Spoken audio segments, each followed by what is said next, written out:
Usually the exam reviews are the most watched recording. Let's do this, because we have a test tomorrow, what I'm gonna do is, I'll have an office hour online.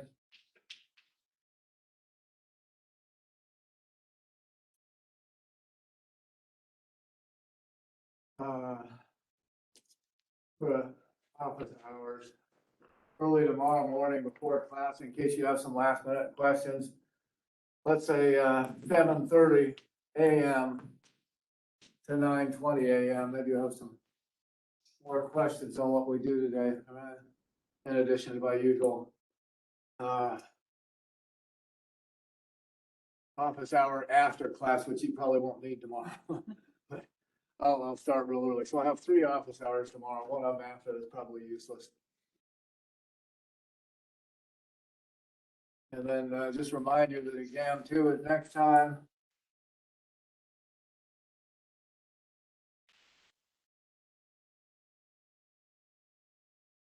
And we went over the material it covers, chapters 1 and 2, less those sections we didn't cover. It's online only. Were any of you planning to come to class here and take it here anyway? Did you want to? I'll be on campus regardless. Okay. So, So I guess if you want to come here, you can go ahead and take it here. There's computers, so you can hook up your laptop. But it's online, and as we said before, open book. And the idea is you email it to me.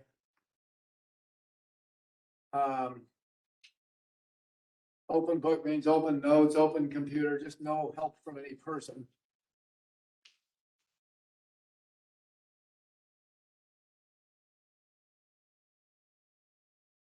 And it'll be during the regular class time, hour and a quarter, just, I'll send it by email and you return it by email.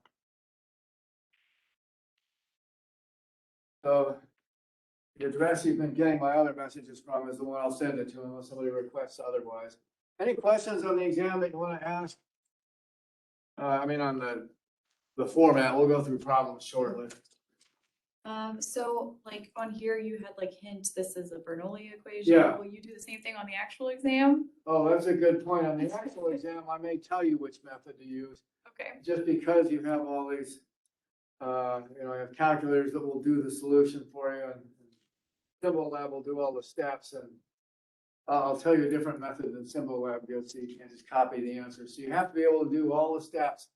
I'm gonna ask you to write out to show the work on all problems. I may tell you which method. So for practice, this is the method that works.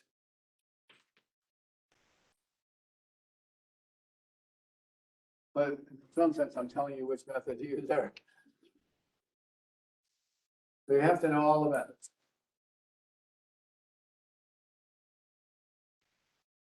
Any other questions?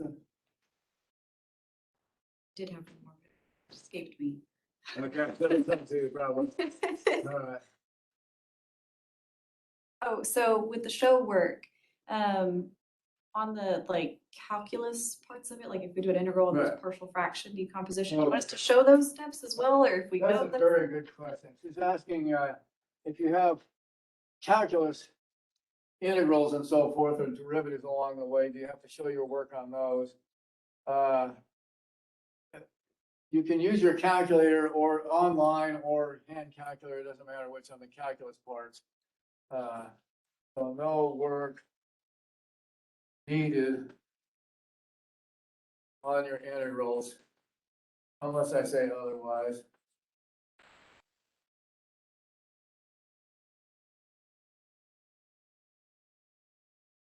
Which means if you're getting good with these partial fractions to do integrals and all those kinds of things,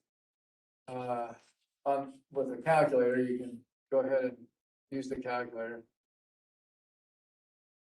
Maybe I'll give you some integral where I say show the partial fractions, but I doubt it.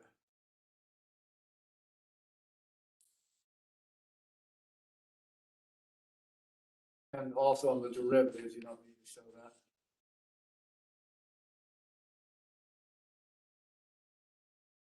Well, just in case you're not awake, Phil, let's do one more problem. The Remember the polar bear problem? I have a follow-up to that, except this one, instead of being a math question, is a out of the box question. So this one, don't think mathematics, think out of the box. All right. So a man left home and ran 90 feet, turned left,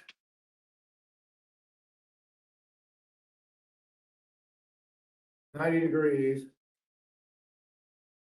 and went 90 feet, collected there,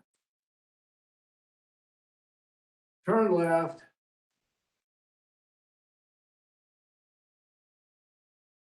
and went 90 feet, turned left, and went 90 feet. So this guy does 4 stretches instead of 3 like the bear. To arrive back home,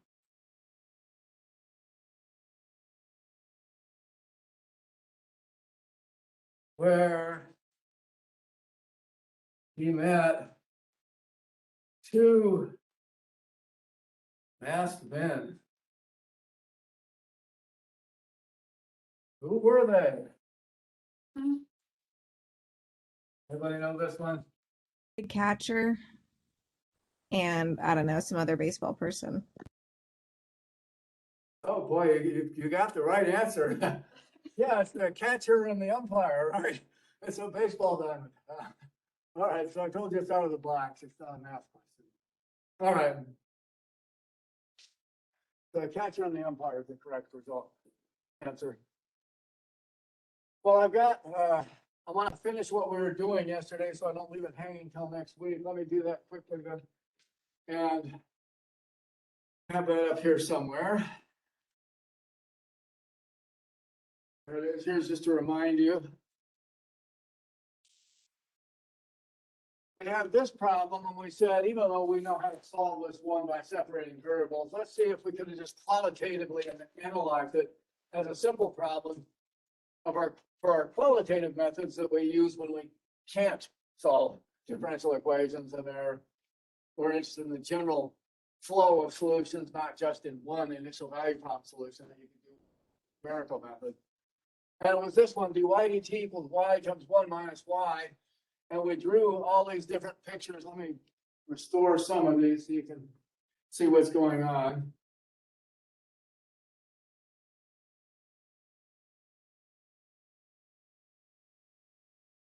And I hope you see this is kind of a neat thing for analyzing how solutions behave. dy dt equals y times 1 minus y. An autonomous equation, we said not only could you use a direction field, you can use that for all the differential equations, but you can use a phase line.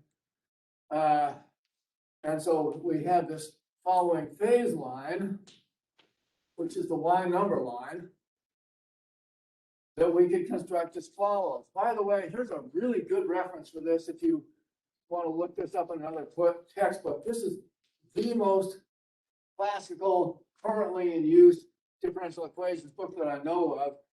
It's excellent. It's got lots of proofs is what I mean. If you ever don't understand something, you can go back and check it all out.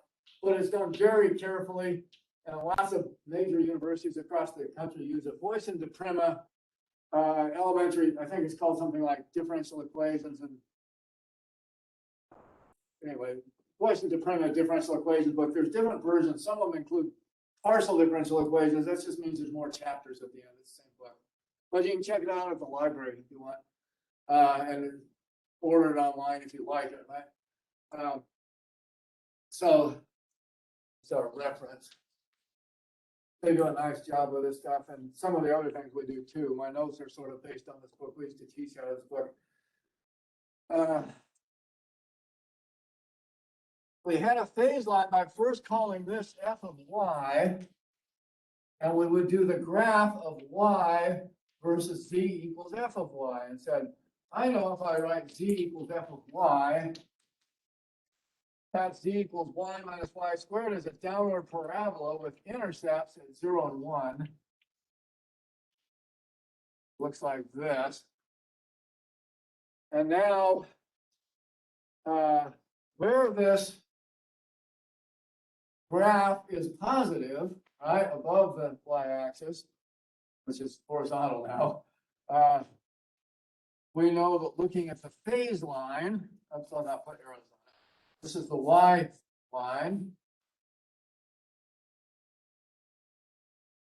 So it's just a repeat of this axis, but on here, we're only going to draw parametric curves representing solutions, and we'll say each one of these intersections with the y-axis is a critical point, 0, 1 of the differential equation, which means y equals each of these numbers is a constant solution.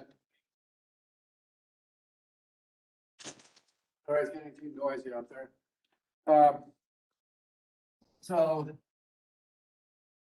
those are important points because constant solutions correspond to those. Then in between, where this one is positive above the y-axis, horizontal axis, we know that the right side of the differential equation is positive, right? Because that is the right side, which means dy dt is positive, which means if you draw y of t a solution on the y number line, it moves this way, right? Y is increasing if the derivative is positive. So we're going this way. And we say there's a trajectory, a parametric curve on the y number line, the phase line, that goes from here to here, like that.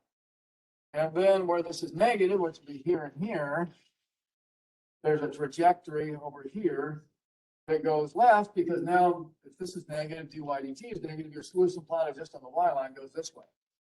Then we said this critical point is unstable, because if you start with an initial value that's y equal this number, let's say at t equals t0, whatever the initial value of t is, what happens? You move along, you move this way, right? Away from 0. If you start with an initial value y equals this number, you move away from 0. So locally, that is close enough to 0, all the solutions are moving away. The solution to the initial value problem moves away from 0. This one, however, is called an asymptotically stable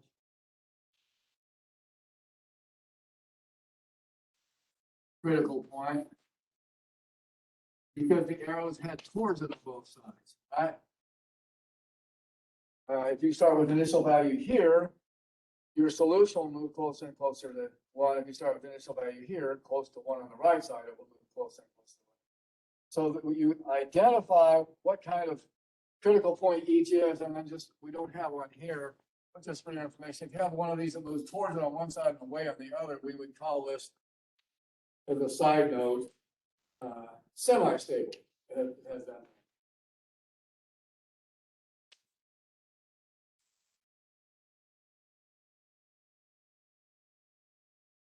But for our problem, we just have those two.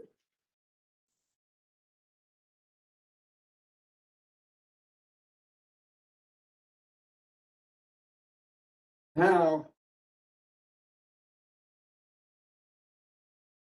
what can we do with that phase line? Here's what's neat about it. If you take this phase line and turn it up this way, we said, it has these points 0 and 1. This is still a y number line. And it goes negative from 0, so it goes this way. Positive in here and negative in here. So you draw the phase line this way, and now it helps you draw the solution. The graph of solutions in the ty plane. So this is the solution plane. This one again is the phase line. And what you observe is by drawing the phase line, you can now tell what solutions do. Each of these critical points here corresponds to a stationary solution. Right? If you start with an initial value, say at t equals 0 right here, you'll just for all time and eternity stay at the value y equals y0. So y equals 1 is a solution.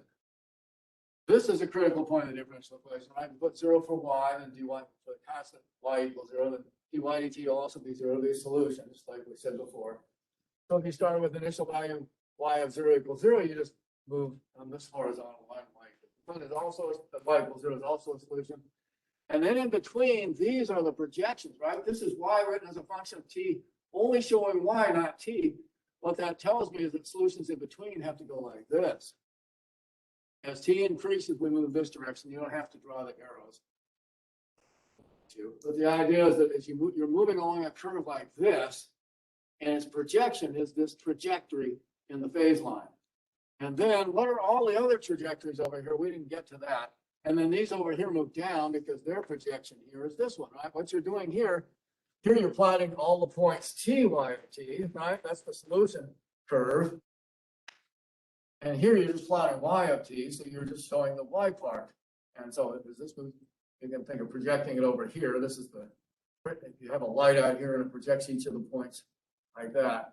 And up here, you're moving down like that. And so you know the curves look like that. And these can intersect, so this one moves up here and goes up here by the existence uniqueness there, right? Now, once you've got a few of those, what you know something even more, note there is a translational invariance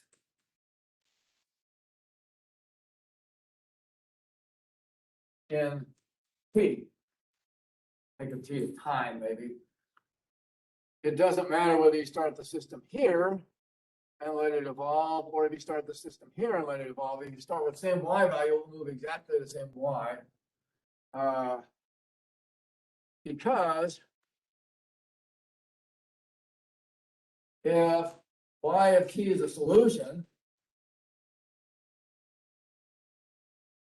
any solution, so is y of t minus whatever number you want. Tau, suppose tau is a constant. Or maybe I should make it look like a constant. Let's go t minus c, right? How do you know that? Just plug it into the differential equation, right? If you replace y with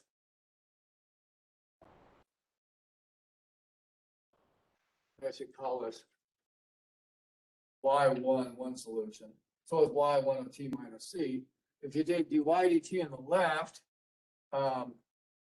what you get is dy1 of t minus c.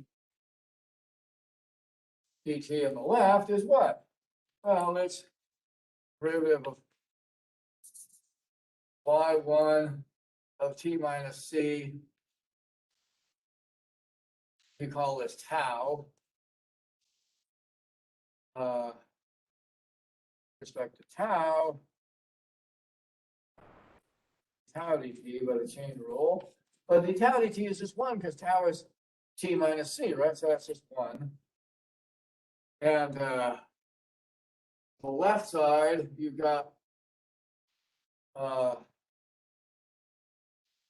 of t minus c times 1 minus y1 of t minus c. I can't write all this out.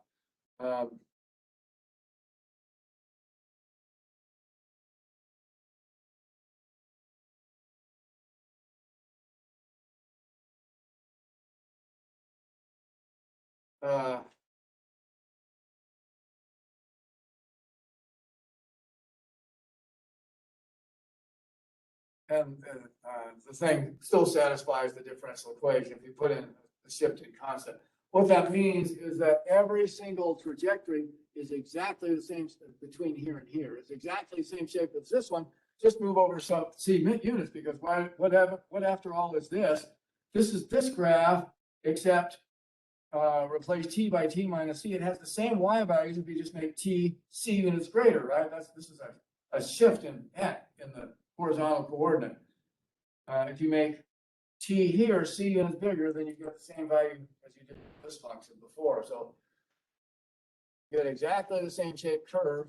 At any point t here, you get the same value here, t plus c at t plus c. So if this is t plus c, you'll get the same y value, and it just continues on. So all the curves are identical. They're the same shape, and they're just all projecting down on the same trajectory. Same thing up here. This curve is identical to every other curve up here, just shifted over. And this one is identical to every curve just shifted over. And so there is a nice advantage. This phase line tells you all this stuff. You can do a little bit more than that too. like, for instance, you can say, wait a minute, it looks like there has to be an inflection point there, right? Because it has to approach this like this, has to approach this one like this one. It's supposed to be concave up here and concave down here to do that. So somewhere in here, it switches concavity, although it could switch multiple times. You don't know. An odd number of times is what you expect. You can find the inflection points how? So you look at the original differential equation. An inflection point is where the second derivative changes sign. So you just take the derivative of this with respect to t, and you can find out where the inflection point is. So you can do things like that also. You just take the derivative of this with respect to t. Maybe I should do that. We make this note. D squared y dt squared from the differential equation is, well, this is a product. We're taking d dt of both sides here. Equals dy dt times 1 minus y plus y times d dt 1 minus y, right? Just taking the derivative of both sides with respect to t. Original differential equation.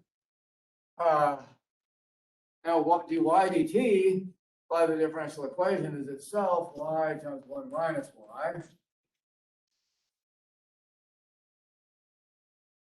And derivative of 1 is 0. Derivative of minus y by the differential equation is minus y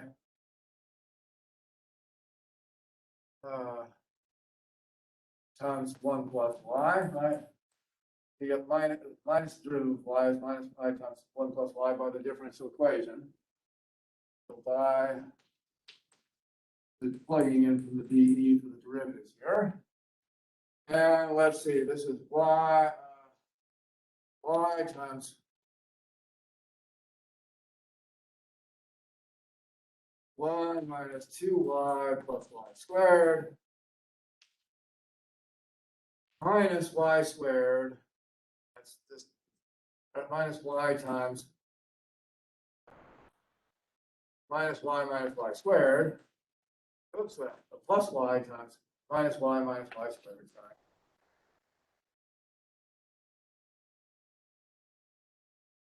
And let's see, this gives us then y minus 2y squared plus y cubed minus y squared minus y cubed. Cancel. And we got y plus 3y squared, right? Right there.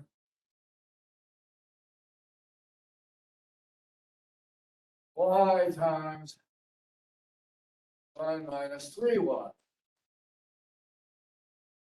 Now the inflection points are where this changes sign, right? Positive to negative, where the second derivative changes sign.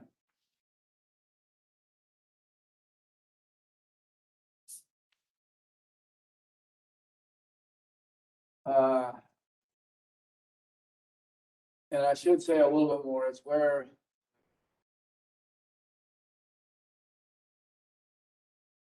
this is continuous and changes sign. At y equals 0, you have this case here where it's not a continuous function going through.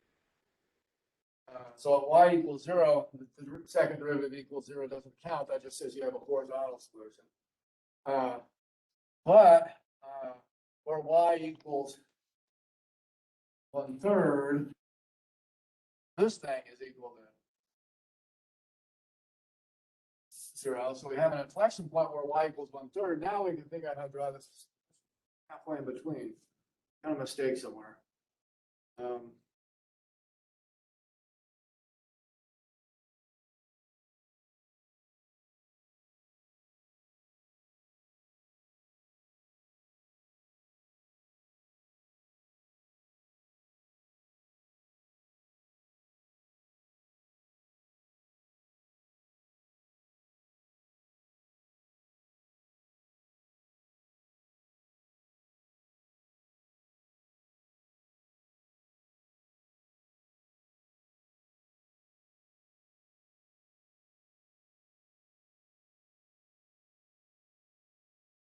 Let's see.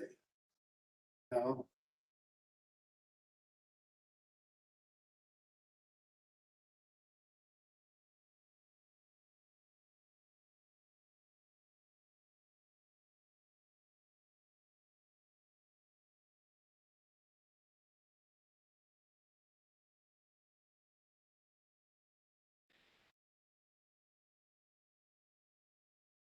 Maybe I just don't remember. I thought I split halfway in between. All right, it looks like it's all right.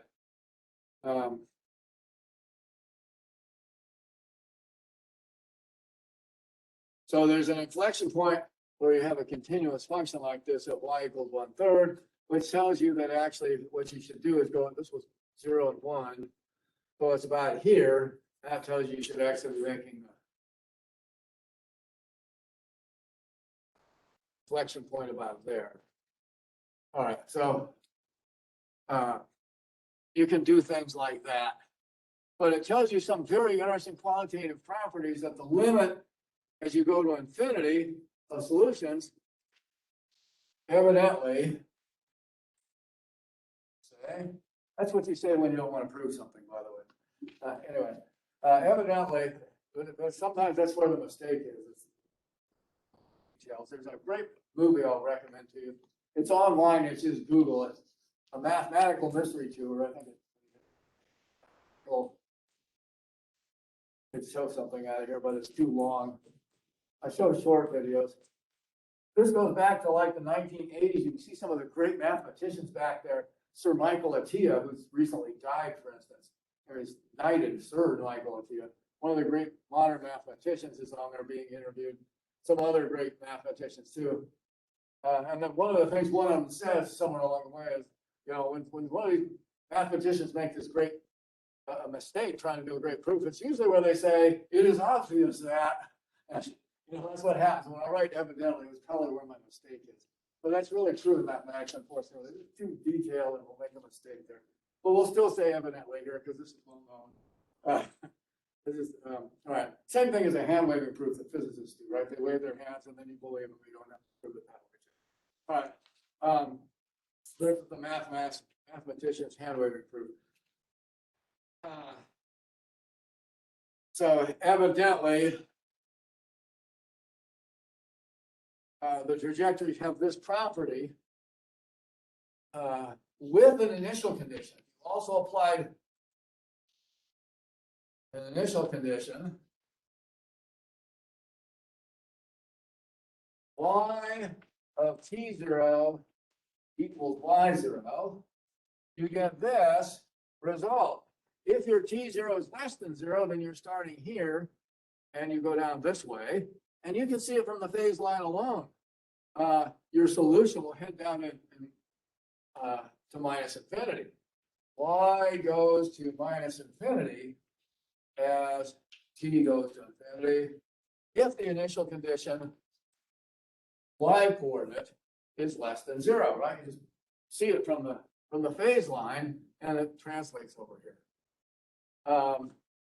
Y equals 0 or y equals 1 occurs as t goes to infinity. If y0, the initial value is 0 or 1 respectively. If I run out of room, if t0 is between 0 and 1, then y heads towards 1, the asymptotically stable point. And if t0 is greater than 1, you head towards this asymptotic point. So you know that all the solutions head towards y equals 1. This is very important in circuit analysis, right? If you're an electronics engineer, you don't care when they first turn the switch on.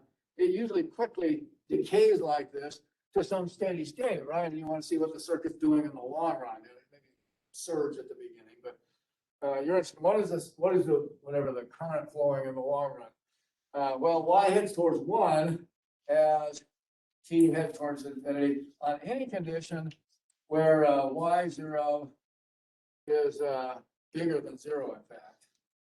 So we can actually include this point, but it's kind of nice to know it just stays there if you start at y equals 1. Anyway, so there's the nice qualitative property. You can see some very important things about these, right? Any questions on that? Hope I didn't spend too long on that. I don't wanna eat up all our time to do some review here. But I'll give you the graph here. So I took MATLAB and ran this up. And here's what we got. Here's the computer generated solutions. You can also add a direction field. You can do that to whatever differential equation, right? So here's my isoclines, happen to be horizontal lines for this one. And on this isocline, right, all the slopes are, I think, -1 or something like that. Maybe they're here. But you can see these all have the same slope. And here's my isoclines here. I think the slope is whatever, 3¼ or something like that. So you can draw the direction field and sort of get an inkling of what's going on. But look how much more you get if you draw the phase line here. And here's the phase line that we just drew, down, up, and down. And these are the actual solutions. In MATLAB, you can run their numerical integrator with a single call. So you can numerically solve a differential equation just by calling this routine called ODE45, which is sort of a general workhorse that you have to take numerical methods to see what it does, basically. But ODE45 of whatever differential equation you have. MATLAB, I say MATLAB all the time, but MATLAB is very expensive, although there's a cheap student version. There's a free version online that you can download if you like making graphs like this called Octave. Maybe you can't see that online, can you? I'll turn this over in a second, but maybe you can see it now. But you can download Octave for free on your computer, and that's what I ran a lot of this stuff on. And some of it on MATLAB, I think. And we have MATLAB down in the room at the end of the hall if you want to come use that here too, and MCS 100. But you can, I just plotted all this stuff. You can get it to integrate the solutions and see what they look like numerically. This is what you get numerically integrating these. And so you can see that these look exactly the same shape, just shifted over and that kind of stuff. All right, so the phase line really tells you a lot more than just the direction. Only apply those to these autonomous equations, the ones where the right-hand side depends only on y. Now, one of the big deals about this actually is you can apply to higher dimensions. So there now you can read the names MATLAB and Octave.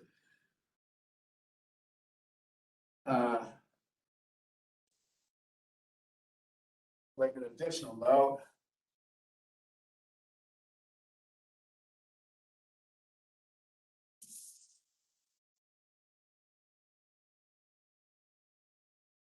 If you have a higher order equation, you can write it as a system of first order equations. So all higher order equations fall into this category. But if you have dy1 dt equals a function of t, y1, and y2, and dy2 dt equals f of t, y1, and y2. I'm telling you for now that you can write any higher order, second order differential equation as a system of two first order equations. We'll see why later in the semester.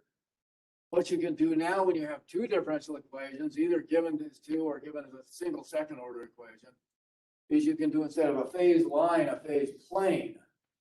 Instead of doing a y number line, you have a y1, y2 plane, the two dependent variables. And so we'll say this is in systems of differential equations. This is with two of them, which is very important, right? Because a lot of the science differential equations are second order, right? Force equals mass times acceleration. Since force is, or since acceleration is second derivative, you get a second order differential equation. Same thing in rotational mechanics, right? Where you have Euler's equations or something, it's a second order equation. And so these are some of the most important kind come out that you can write those second order equations as a system of two first order equations. Now what you get instead of a phase line is a phase plane. And so you see physicists and engineers talking about, especially physicists, talking about phase space. All they mean is the phase plane where you draw two dependent variables. And this is a real kind of thing that goes on. Maybe your circuit analysis, what you find out is you have now instead of getting trajectories along a line, you get trajectories in the plane, in the phase plane. And even if you don't have the solutions here, what you have is a picture like this saying, oh, the solutions are gonna behave like this. And now you know exactly the behavior of solutions, even if you can't write out what the solutions are. The actual solutions are y1 and y2 functions of t, right? That's the actual solutions list. But you can still say how they behave. Y1 is a function, y2 is a function of y1, maybe going in spirals like, or circles like that, ovals. This is a real important thing, right? If your circuit does this, then you know importantly that it's stable and that it, what it oscillates between, and maybe that's more important than actually being able to numerically approximate it. If you try to do the numerical thing, you might see it go around. You're not quite sure if it comes back to the same point, but the phase plane will tell you it's actually closed orbit here like this. All right, so I just wanted to point that out. That's where all this is going. Right now we've only done first order equations, so we can't do phase planes, and we won't do much with that. If you take a second semester of differential equations, you'll see this stuff is in phase planes for second order equation. But that's where this becomes very useful. It has lots of important applications and analysis of physical systems and things in electronics engineering and so forth that come up with it. And we aren't going to do this, so we'll put a big X by. It's for second semester, give or take it. All right, now I'm going to switch back just for a minute here.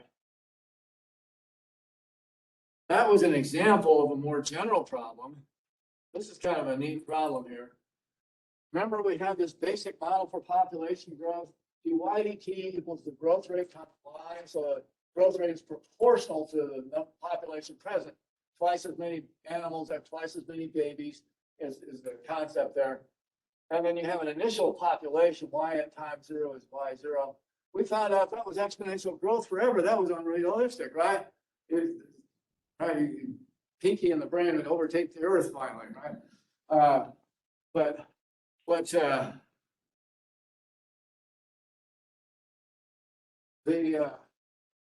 You can make a simple modification. You say, well, really, that's not accurate that the growth rate is constant like that. There gets to be overpopulation, and there's starvation, and there's disease, and war, and these kind of things take over. How can we modify it? You replace the growth rate r with a linear function, a simple linear function, r times 1 minus y over k. So what happens is, as y starts to get bigger and bigger, this slows down. You replace the constant growth rate r with r times this, and then you get this differential equation. So instead of ry, you get ry times this linear function. And how can you do this? Well, this one turns out you can actually solve it, but without even solving it, you can figure what's going to happen on this. This is exactly the problem we just did if you just put r equals 1 and k equals 1. But in general, this is called the logistic model, and you put in a number k and r, which is, this is the birth minus death rate r, and k is the, what do you call it? It's the asymptotic value, it turns out, the maximum sustainable population. And if you know those things, you can model population growth. This is a real popular beginning model for population models called the logistic model, after developed by Pierre Verhulst. And when you can apply phase plane analysis to this, and it's exactly what we just did, because this is what we did with r equals 1 and k equals 1 is a special case. When you do the same thing that we just did with those extra variables in there, here's what you get. Is this phase line, just with 0 and k, you observe that all the populations turn towards this carrying capacity or maximum sustainable population k in the model, and you can solve the problem. Well, so that problem we did is actually useful in population dynamics. And now you say, well, we can do more complicated problems. Like here's another autonomous equation, only y over here, but it's much harder. This one is not so easy to solve by hand, right? I think it actually can be with great difficulty, but it gets much harder than this. You can't. Trying to do this one take me a long time, but I can quickly see exactly what the populations are doing. If this is my population model, dy dt equals y times 2 minus y squared times 3 minus y. What you do is you plot this polynomial. Here it is. since it's a polynomial, you know it's zeros. There's y equals 0, y equals 2, and y equals 3.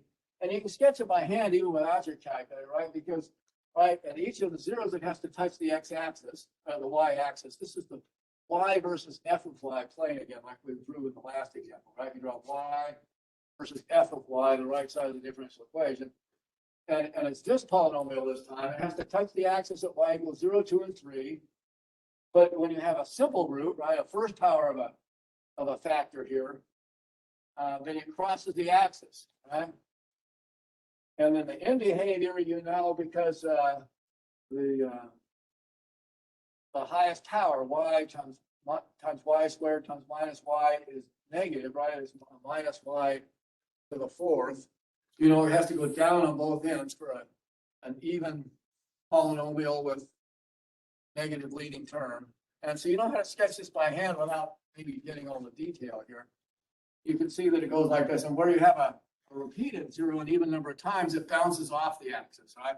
And so from your algebra learning how to sketch polynomials, you can sketch this by hand, just looking at its form, and you get something like that. Well, once you have that, you know, where it's positive up here, it's moving to the right on the phase line. Where it's negative over here and here, it's moving to the left on the phase line. So you draw the phase line, right, just like we did in the last problem. So it's positive here, negative here, and negative here, because this is above the y-axis, above the y-axis, below the y-axis, below the y-axis, in the y versus f of y plane, where f of y is the right side. Once I've got the phase line, I know exactly how to predict these things for the long run. All right.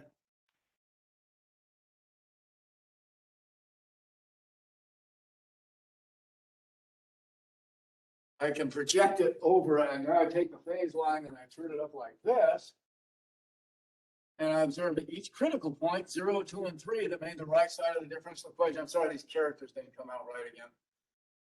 That makes each of those equal to 0. We get a stationary solution. So those are all solutions, every critical point on the phase line. And then between, above here, since the arrow goes this way, we move down towards the stationary solution.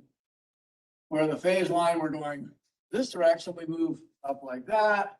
And again, these are actual integrated solutions. So just by their numerical methods, so I can plot those pretty accurately. But again, you can see there's some inflection points in here, and there's some inflection points in here, and you figure what they are by taking the derivative. And then these go down forever. It's hard to tell how steep by hand, but if you do the numerical integrator, they're that steep actually this time. And here's the direction field to help you with that steepness, right? Even if you don't solve it, the direction field tells you, boy, this gets steep quick. This one not so quick, right? And this is steep real quick. And you can make a pretty accurate sketch and say, well, if my initial value y0 is in here, solutions tend towards minus infinity. My initial value is in here, they tend towards 2. If it's in here, they tend towards 3, or up here, they tend towards 3. So you got those asymptotic values. Furthermore, now, here is an unstable critical point, 0. The solutions move away on both sides over here. Here is a semi-stable point that we talked about, right? You move towards it on one side and away on the other. That's because of this squared term here. That's supposed to be a minus in here, but the characters don't come out right on this overhead. And so you can see the solutions moving towards the asymptotic value. You start with y0, the initial value in here, but away from it if you start with your initial value in here. It doesn't matter if you start at 0 or some other initial point. They're all the same, right? They're time translated identical curves. And if you start with your y0 up here, it tends towards this asymptotic point. So that's the power of phase lines. We'll look at autonomous equations. And one more term I should mention. I often call these integral curves when you have an autonomous equation. Let's say, so these are the integral curves. That just means solutions. Integral curves are solutions of the differential equation. All right, any questions on all that? I'm done with the new lecture. Do all of the problems at the end of that section, 1, 2, and 3. I think there's just 3 of them in the notes for Monday. Don't work on them before the test. Study for the test tomorrow. Let's do the rest of the period on the review. See if you've been having any questions. And again, you can see me after class today. If you want to hang online, I'll talk to you after class on some of these questions. Or you can come in early tomorrow morning. Talk to me then. Let me just close this out. Might have some questions, right?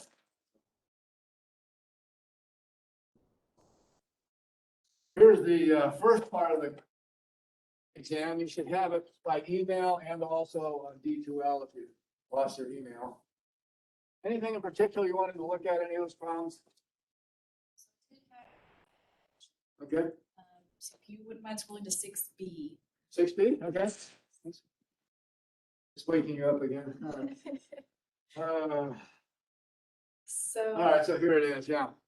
so with the homogeneous equations. Yeah. We've done a couple of these, obviously, and with some of them, it involves some separation of variables. Do these separations also have the stationary solutions that we usually have with separable equations?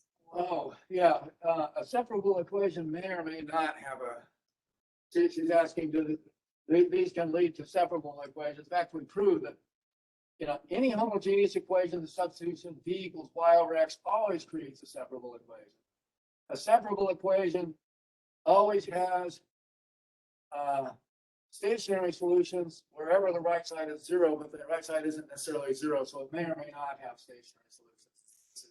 Okay, Just depends on whether you make the right side zero for some value of y or not. okay.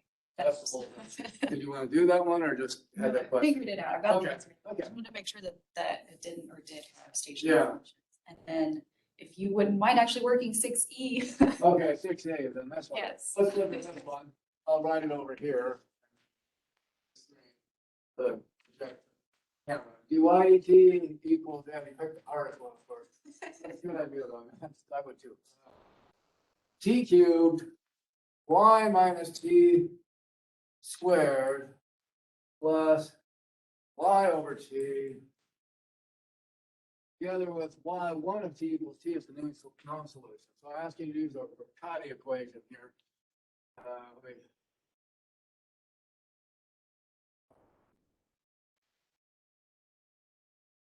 It's over.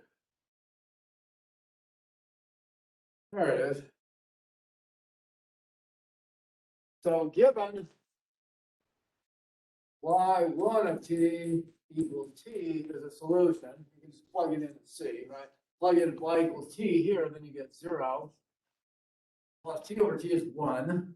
You get 1 on the right hand side, but on the left, derivative of t is 1. So you can see it's a solution by plugging.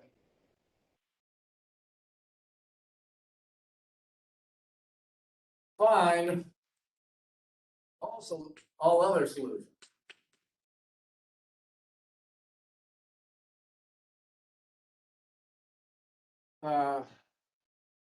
And then what you can do here is say this is, in fact, also expressible as dy dt equals, let's see, I just need to multiply this out. This is y squared minus 2yt plus t squared in algebra. See why you needed that formula? Everybody in algebra says, why do we need this stuff, right? But you do, right?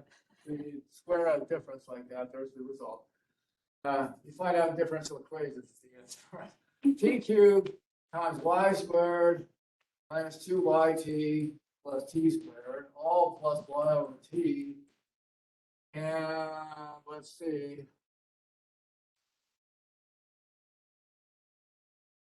So it's actually a function of t only, t to the fifth. That times that. Plus y times a function of t. See, minus 2 t to the fourth from this times this. Plus 1 over t.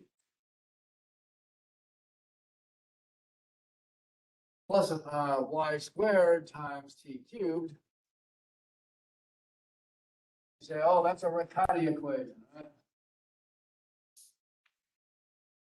I can't remember if it's 2 c's or 2 t's. All right. There's a trouble with names. There's not so many easy rules for them. All right, so it's function a0 of t plus a function a1 of t times t plus a function a2 of t times t squared. It's a Riccati equation. That means that given one solution, that's kind of a hint there. I might tell you on the test, it's a Riccati equation. I like to give at least a hint, one method to use, and I'll probably tell you what methods to use. So that means that we can find the rest of the solutions by turning this into a linear equation by the substitution. D, I think we call the variable, is 1 over y minus the solution we're given, t.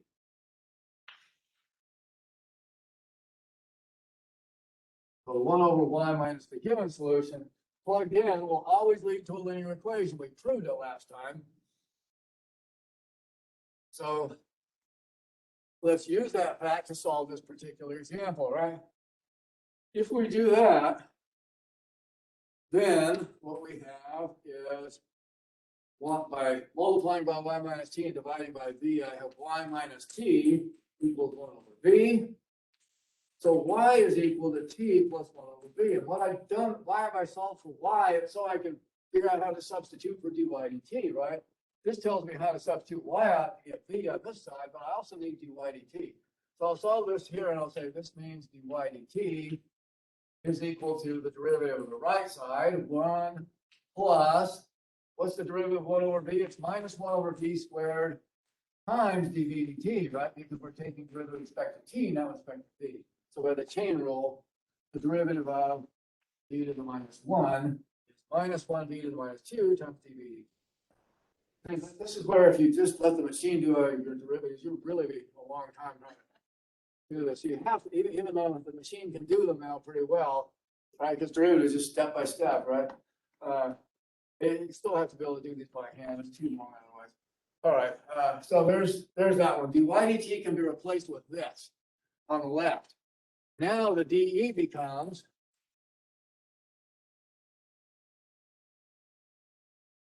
what?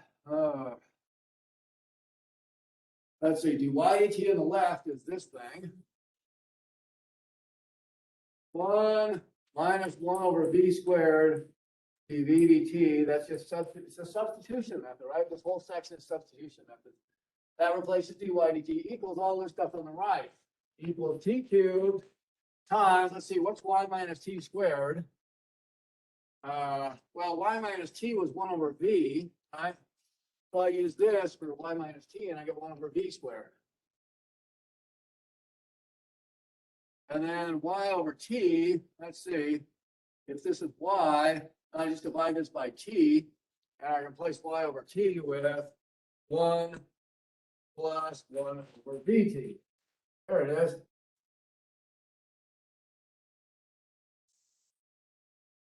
That's what I did. Replace. I just make this substitution. This one goes into here. And this one divided by t goes into here. And now I get the following differential equation. I notice nicely that the one on this side can cancel the one on this side. Now I've got minus 1 over v squared dv dt equals t cubed over v squared from this one plus 1 over vt here. There's my differential equation with respect to v. That doesn't look any better. What did I do this for? This is where it's nice to know why the method works, right? The method always creates a linear equation. So with that in mind, either I made a terrible mistake or this turns into a linear equation, right? So I'll say this now multiply through by minus v squared becomes dv dt equals minus t cubed minus 1 over t v. I just multiply by minus v squared. That's just algebra.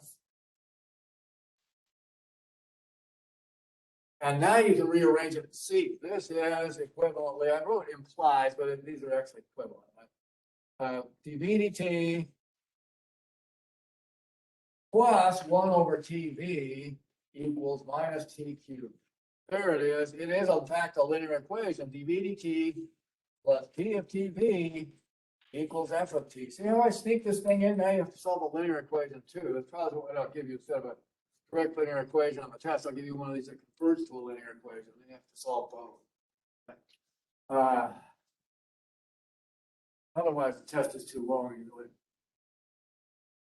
But there are other equations that convert to linear too, right? For instance, Bernoulli equations. So now that I have that, I remember how to solve a linear equation. I should emphasize that. A Riccati equation always converts to a linear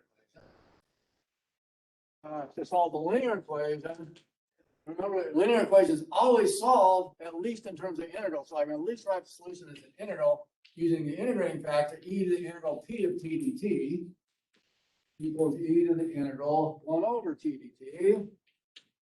Now this is not so bad because this is just e to the ln of t, and you can put the plus c if you want, but I won't because I only need one integrating factor. I don't need all of them. I don't need plus c will give all of them. E and ln on do each other, so this is just t. So if I just multiply this equation by t, it will become, the left side will be a product rule, and I can solve it that way, or I can go straight to the formula, right? So by formula, if I go straight to the formula, y is equal to 1 over mu, or multiply through by t and complete the product rule, whichever way you like to do it. A lot of books like to emphasize that because it shows you a little more method. You know, just like it's books will show you when you're first doing algebra to complete the square, because you learn more than using the quadratic formula all the time. In the long run, you use the quadratic formula. When I do teach this, in the long run, also use the formula because it's quick, right? So it's 1 over mu, integral mu times f dt. That's the formula. Is 1 over t, integral t times f is the right-hand side minus t cubed. By the way, I ran this problem on Symbol Lab. I got a pile of junk. I mean, no, seriously, it's a mess. Who would want a solution like that? Your boss will not be pleased with you. Here's another reason to do it by hand. The solution by hand is much more elegant. Here's what we got: 1 over t, integral of minus t to the fourth, right? Is minus t to the fifth over 5. Now you do need your plus c because you want all solutions. You only need one integrating factor, but you need all solutions. So you put the plus c here.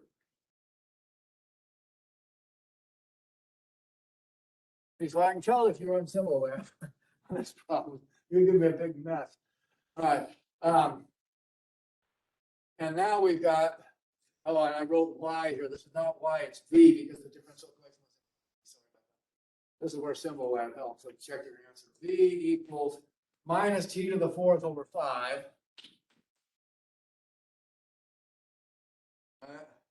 Canceling some of the t's, plus c over t. Well, what was v? Remember, v was 1 over y minus t. So we replaced v with 1 over y. 1 over y minus t. And now I can solve for y, the actual solution.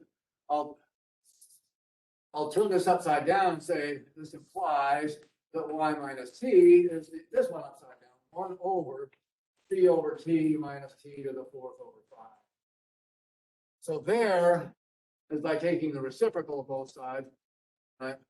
And now I add t to each side. Y evidently is t plus 1 over c over t minus t to the fourth over 5. Multiply this top and bottom by 5t to get rid of the klutzy denominators, right? Now I got y equals t plus t over c, 5c minus t to, let's see, I multiply top and bottom by 5t, so it should be 5t. Over 5c minus t to the fifth. Right. There it is, the solution. However, who wants to write 5 times an arbitrary constant when you can scratch it out and put c hat, where you've let c hat be 5 times the original arbitrary constant.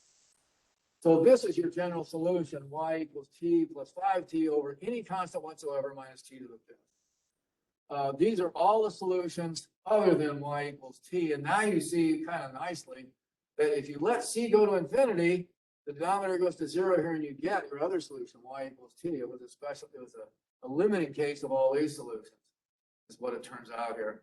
So there's what I wanted you to get. Hopefully that's what's on the answer page. Professor, will the exam be as long? is the practice exam? Oh, very good question. No, not anywhere near as long. This is to give you a good workout of some of the common things I want to know. It'll be much shorter. Yeah, it's way too long for. Okay, thank you. Yeah. What else would you like to look at? Well, that was the last question I had, so someone else. Okay, anybody online have any questions? There seem to be a lot of questions in here. I can tell jokes or something. We look at 6D 6B, okay. or 6D. D, okay. Let's look at 6D now. This is 8y times dy dt plus 4y squared t. My pluses look like t's. Sometimes let me know if there's a confusion. Equals 3t. And I gave you a hint here, which I'd probably give on the test too. This looks like the form g prime of y times dy dt plus g of y p of t equals f of t. So this is some function, if I let this be g of y, g prime of y, excuse me, and this g of y, sure enough, it works, right? I have a function multiplying the function of t and a derivative of a function multiplying dy dt. It's of that form. The hint for these kinds of problems, let, what do I call the letter, u or v, I can't remember, I think u equals t of y. And that will convert this into a nice linear equation. So I could give you this instead of make you do a linear equation. Well, if I let u equal t of y equals 4y squared, then the u dt has to come in here. The u dt will be the derivative of this with respect to t, which is 8y what? Take the derivative with respect to t of both sides. So the derivative here is derivative with respect to y times dy dt. Right? So there's the chain rule. 8y dy dt. Another reason you need to know how on your calculator to do derivative. So there it is. I can replace 8y dy dt with du dt. And that'll always come out that way. So this one comes out to be u dt on the left, the far left. And then plus, now I've got g of y is just u times t equals 3t. And sure enough, this substitution immediately makes a nice linear equation. Always works. I think we proved this one. I can't remember now. But it's du dt plus u times p of t equals f of t. You're starting to feel like the machinery's going out. Right? You let mu equal e, not u, but mu, the Greek letter, equal e to the integral of p of t is equal to e to the integral of t, which is e to the t squared over 2. Right?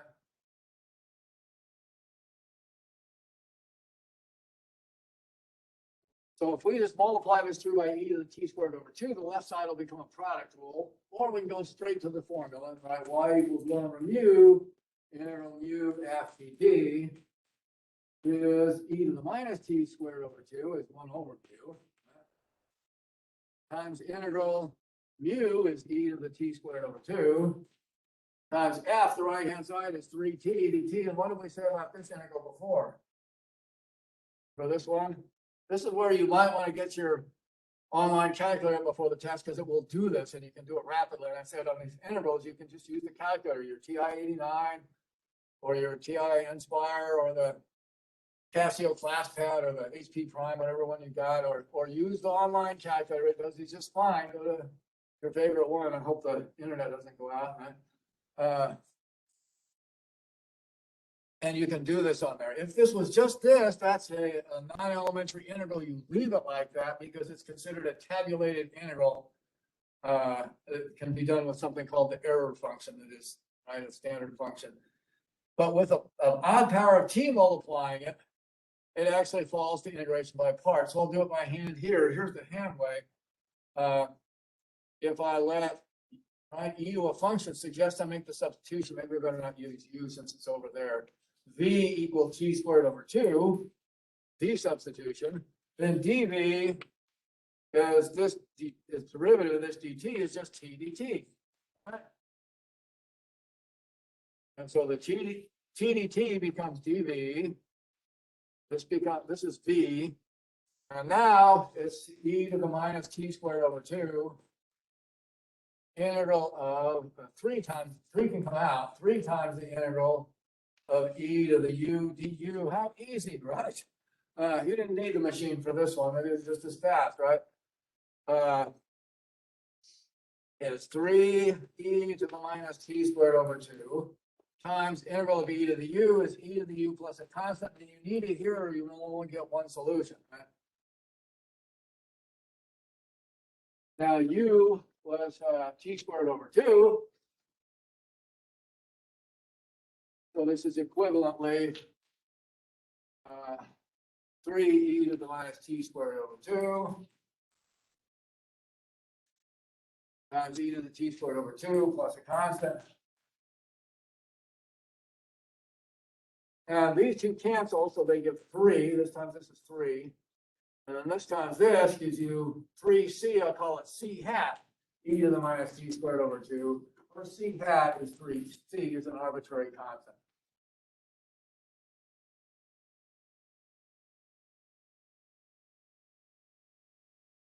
So, and I shouldn't have written y again, this is u. I have a solution for the differential equation u, and so this is u equals this, is the general solution to the linear equation. But u was 4y squared, so now I've got to go back, find this in terms of y. U is 4y squared. Evidently, I divide by 4 and square root, I've got y equals plus or minus 1 over square root 4 is 1/2.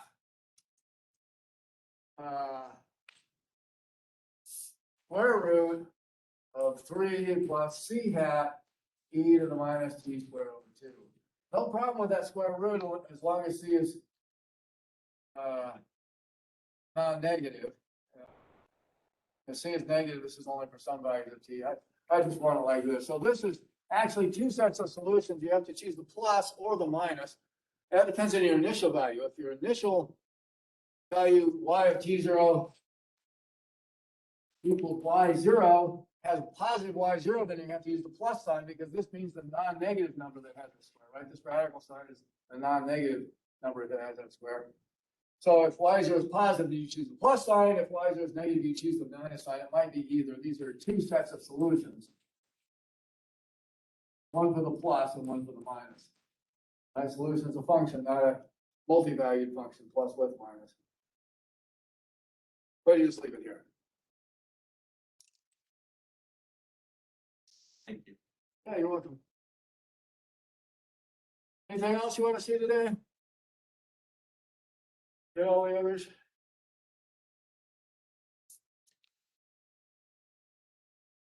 Dr. Stapleton, can you hear me? Yeah. So I have it's not really a question about a problem. I know on the test, you're going to tell us what kind of differential equation or like what the solution method would be. Right. For the linear reciprocal, how would you spot that if you weren't being told what it was? Oh, yeah, I wrote the form.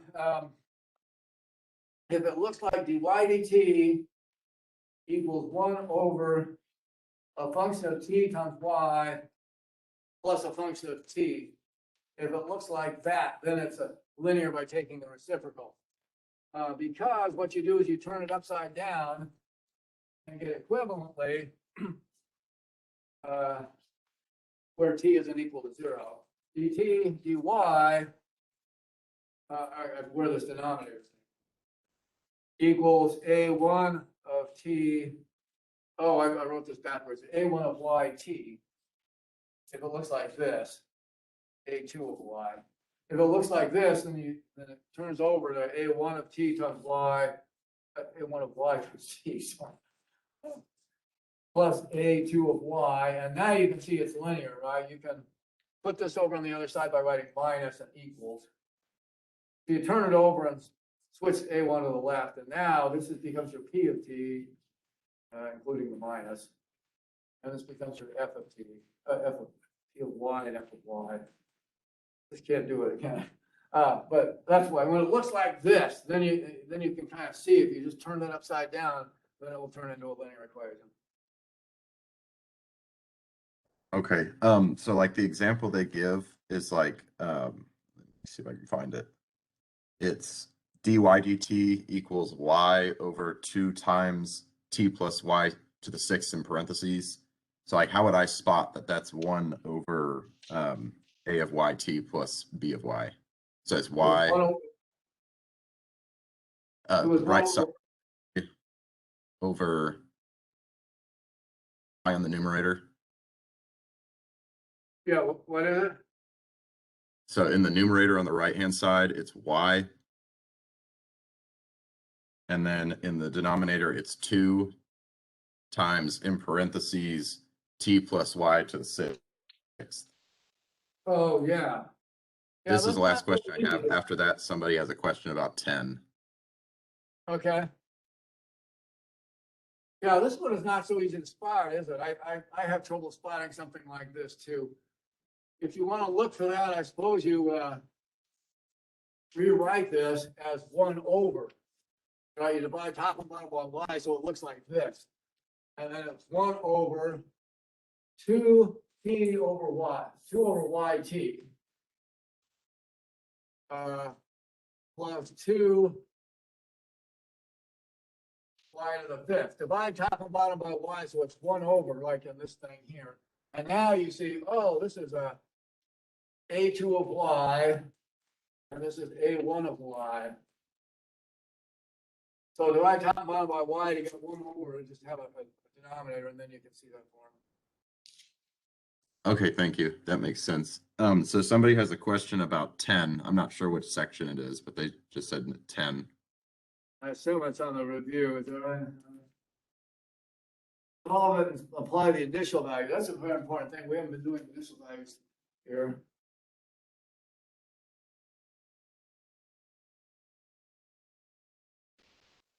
Ten says, t squared minus 3t plus minus 4. Oh, this has a couple of good things in it. dy dt minus secant ty equals 0. Together with. So I think you're looking at number 11. Oh, yeah, you're right. What I do when I try to rush, I have to do it twice. Y minus 1 squared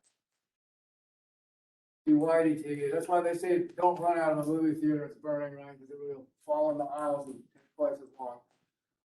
Equals minus 2t, y of 0 equals 2.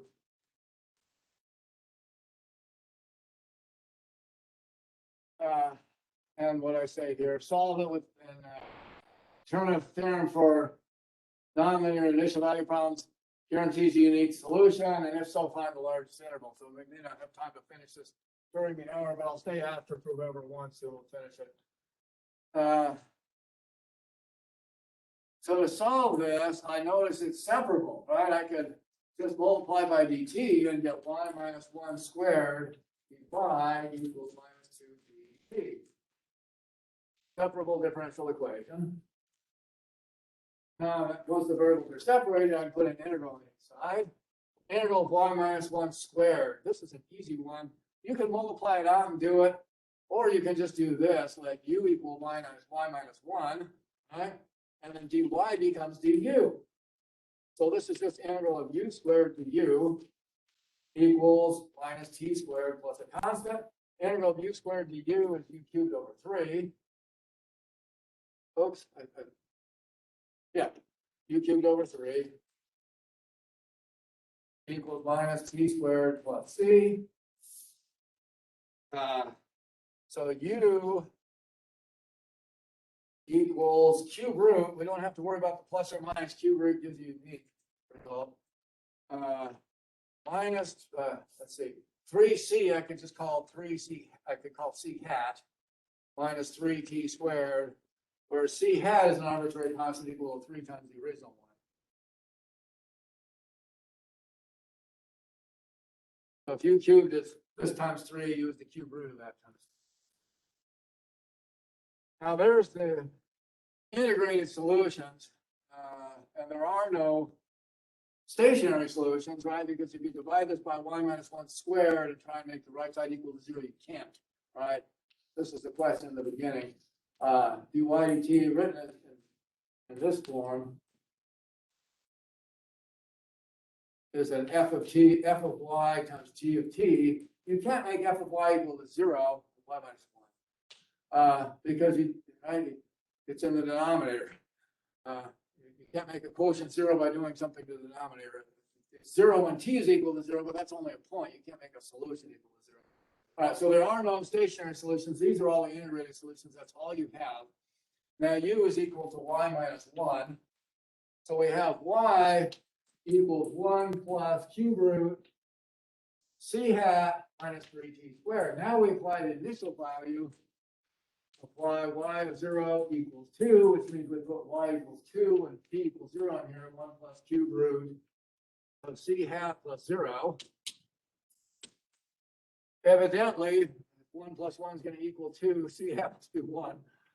C hat equals 1. And so what we have is that the initial value problem has a unique solution out of these integrated solutions.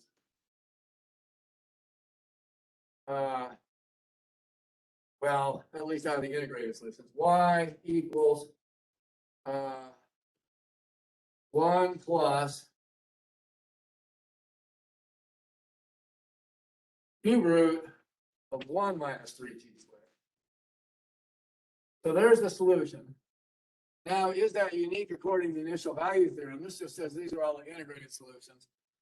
But although you maybe could make an argument that that's unique out of integration technique.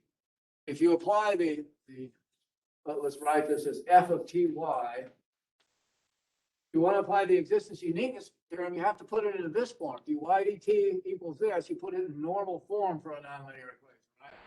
So there's your f of ty. Now, where is this continuous? Well, it's an algebraic expression, right? It's just arithmetic powers and roots. Algebraic expressions are continuous everywhere except where you have an even root of a negative, there's no roots, or a division by 0. So it's f of ty equals minus 2t over y minus 1 squared is continuous for y not equal to 1. And then df dy similarly, if you take partial with respect to y, treating t as a constant, this is y minus 1 to the minus 2, so you take the derivative, you get minus 2t as a constant multiplying it. Y minus 1 to the minus 3 times derivative of y minus 1 is 1. So there's df dy, it's minus 2y over y minus 1 cubed. Again, continuous for y not equal to 1. So you can do the existence of uniqueness theorem on a half plane y greater than 1 or a half plane y less than 1. Here's the ty plane. And you just have to cross out or dot out y equals 1. Well, our initial value is y of 0 equals 2. So it's up here. 0, 2. So what we want is to use this infinite rectangle, or semi-infinite, depending on the way you phrase it. Everything above the line y equals 1 is where the solution will be unique. So now you look at solution and say, where does this become equal to 1? Oh, it's where 3t squared equals 1, so you get 1 plus 0, right? So it's unique while the solution remains in this region, what do they call R for rectangle, I think, which is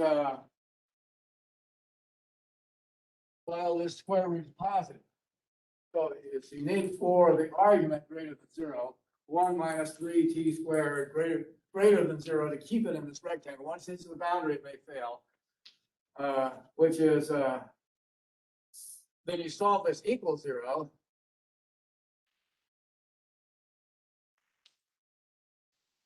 To find out where it hits the boundary, and that just becomes that t equals plus or minus 1 over square root of 3. So, but apparently what it does is it goes down to here at minus 1 over square root of 3, and down to here somehow over plus 1 over square root of 3, and it's unique on this interval. So it's unique by the theorem on the interval minus 1 over square root of 3 to plus 1 over square root of 3. Or on this interval, or on this interval, if it was defined over there, but you have to pick the interval that includes the initial value, so it's that one. There it is. Hold on. Anybody wants to stay for a while, I'll do some more of these. Thank you for coming in. I'm late again, I think it's 2 minutes. Okay. Any questions on that? That is kind of long, I did it fast.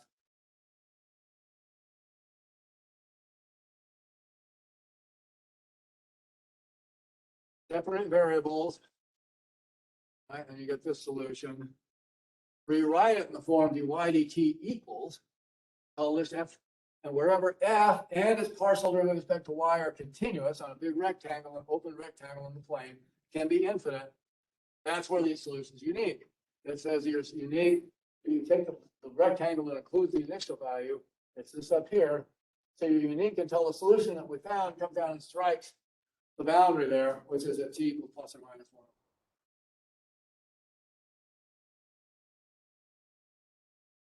Other problems on that that were interesting? That's a good problem. It's different than the others.